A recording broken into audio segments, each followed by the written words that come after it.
திக்கும் தேன் தமிழ் திக்கட்டும் பரவட்டும் முத்தமிழ் தாய்க்கு முதல் இங்கு அமர்ந்திருக்கும் தலைமை ஆசிரியர் அவர்களே, ஆசிரியர் பெருமக்கள், வருங்கால தூங்களே, எதிர்கால நீங்களே, அன்புக்குரிய மாணவ செல்வங்களே, ஆன்றோர்களே, சான்றோர்களே, என்னை போன்றோர்கள், மையகமே வானகம், என்னை வாழ வைக்கும் தமிழகமே, அனைவருக்கும் என் வணக்கம். என் பெயர் ஜெயநித்லா. நான் 5ஆம் வகுப்பு ஆ பிரிவில் படிக்கின்றேன். கணக்கில் அடங்கா தோன்றிருந்தாலும் நிலைத்து நிற்கும் நூல்கள் சிலவே. அவற்றுள் நான் விரும்பும் நூல் திருக்குறளாகும். பழமையும் பெருமையும் வாய்ந்த திருக்குறள் குறித்து நான் இப்போது உங்கள் முன் பேசப் போகிறேன். திருக்குறள் குறள் வெண்பாவால் எழுதப்பட்ட நூலாகும். அறம் பொருள் இன்பம் என்று முப்பாலாக பிரிக்கப்பட்டுள்ளது. 133 அதிகாரங்களையும் அதிகாரத்திற்கு 10 குறளாக 1330 குறள்களையும் கொண்டுள்ளது. இந்த அமைப்பு என்னை கவர்ந்த ஒன்றாகும்.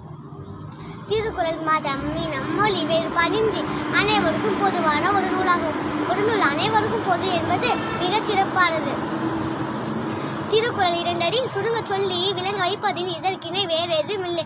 எளிய சொற்களால் அறிய பல கருத்துக்களை அள்ளித்தரும் மரநூல் அரிய நூல்.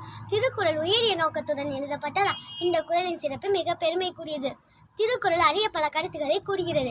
அன்பின் வலியது உயர்நிலை என்றும், ஒழுக்கம் உயிரினும் மமப்படும் என்றும், கல்லாதவர் விளங்காவார் என்றும், வீழ்ச்சித்தன்மை வர்த்த கூலி தொன்னும் என்றும், பிறப்புக்கும் எல்லாம் உயிருக்கும் என்றும் கூறுகிறது.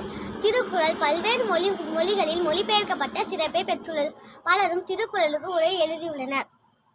திருக்குறள் இன்றும் பல மேடைகளில் எடுத்தாளப்படக்கூடியது. பொய்யாமொழி, வாயுரை, வாழ்த்து, தெய்வ நூல், முப்பால், உத்திரவேதம் என பல பெயர்களால் சிறப்பிக்கப்படுகிறது.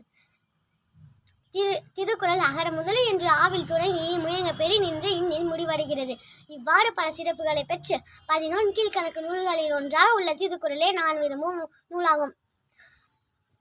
முயற்சியும் பயிற்சியும் என் கையில், முடிவு எப்போதும் இறைவன் கையில். முயற்சி என்ற விதையை விதைத்துக் கொண்டே இருப்போம். முளைத்தால் மரம், இல்லை என்றால் மண்ணிற்கு உரம். முடிவில் வணங்குவதை நல்ல பழக்கம். வாய்ப்பளித்த அனைவருக்கும் நன்றி, வணக்கம்.